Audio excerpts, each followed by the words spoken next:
अब खाए तो खाए क्या, लगाए तो लगाए क्या। आपकी रोजाना इस्तेमाल करने वाली चीजें कहीं डुप्लीकेट तो नहीं है।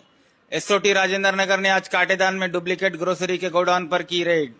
काटेदान में गोडाउन से आज एसओटी ने Brooke Bond Red Label tea powder, Brooke Bond Taj Mahal tea powder, Wheel detergent powder, Parachute coconut oil, Comfort conditioner, Clinic Plus, Pond's body lotion के अलावा भी कई रोजाना इस्तेमाल होने वाली डुप्लीकेट चीजों को किया जब्त। लोकल प्रोडक्ट्स को इन तमाम ब्रांड्स के स्टिकर लगाकर मार्केट में बेचा जा रहा था।